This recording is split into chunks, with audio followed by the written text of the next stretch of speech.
Hoje, a gente vai fundo numa iniciativa brasileira que, olha, é revolucionária. Ela tenta responder a uma pergunta gigante: como é que se governa um país que é praticamente um continente? Vamos conhecer a rede de parcerias e entender como ela está mudando a administração pública no Brasil. Para entender tudo direitinho, a gente vai seguir este caminho. Primeiro, vamos falar do tamanho do problema. Depois, a gente apresenta a solução, explica como ela funciona na prática, quem está nesse barco e, claro, o mais importante, qual o impacto de verdade na vida de todo mundo. Bom, vamos começar pelo começo, né? Já pararam para pensar o que significa, na prática, administrar um país tão imenso e cheio de diferenças como o Brasil? Só a geografia já é um desafio e tanto. Essa grande questão não é só sobre mandar o dinheiro ou criar uma política, é sobre garantir que isso chegue lá na ponta, que seja bem aplicado e que a gestão pública converse, que ela funcione de forma parecida do Oiapoque ao Chuí. Então, o X da questão é justamente a integração. É sobre criar uma espécie de linguagem universal da gestão, sabe? Um jeito de todo mundo, nos estados, nos municípios e no governo federal, trabalhar na mesma sintonia. E o objetivo final é sempre o mesmo: impulsionar um desenvolvimento que seja sustentável e, claro, melhorar a vida das pessoas em cada cantinho do país. E aí, para encarar esse desafio enorme, surgiu uma solução com uma palavra-chave: colaboração. Vamos descobrir então o que é essa tal de rede de parcerias. Na prática, a gente pode pensar na rede como um grande ecossistema, onde todo mundo coopera. A ideia é juntar um monte de gente diferente, do governo e também de fora, para criar um grande centro de conhecimento, de troca de experiências. Isso ajuda a usar melhor o dinheiro público e fazer com que ele realmente gere o maior impacto possível. E para funcionar, a rede se apoia em três pilares principais. O primeiro é melhorar os processos, deixar tudo mais ágil e esperto. O segundo é capacitar as pessoas, dar as ferramentas e o conhecimento para quem está na linha de frente. E o terceiro, que é fundamental, é a transparência. É para todo mundo poder ver como o dinheiro público está sendo usado. Tá legal, a ideia é ótima.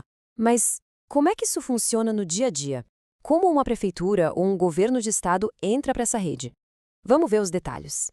O sistema de entrada é bem inteligente. Ele tem duas camadas. Na primeira ficam as instituições maiores, tipo os governos dos estados, que se conectam direto com o governo federal. Aí, na segunda camada, entidades menores, como as prefeituras, podem entrar se conectando a um parceiro que já está na rede. Isso cria um efeito dominó, sabe? Permite que a rede cresça e chegue em todo lugar de um jeito muito mais fácil. Agora, olha que interessante a organização interna disso tudo. A rede se divide em elos, que são como grupos de parceiros por área. Isso é essencial para criar aquela linguagem universal que a gente falou. Por exemplo, no elo Contas e Controle, todos os tribunais de contas conseguem trabalhar alinhados. No elo Ensino, as universidades e escolas trocam figurinhas. É um jeito de fortalecer cada setor. E já que a gente está falando desses elos, vamos dar uma olhada em quem de fato faz parte dessa rede. A dimensão dessa colaboração é uma coisa realmente impressionante. E aqui tem um dado que é um marco. A rede de parcerias conseguiu chegar em todas as 27 unidades da federação. Isso mostra o sucesso do modelo, né? Uma prova de que é possível sim promover uma integração nacional de verdade, de norte a sul. E este gráfico aqui mostra direitinho a diversidade de quem está nesse barco. Tem governos estaduais, órgãos federais, associações de municípios, tribunais de contas e até organizações da sociedade civil e instituições de ensino.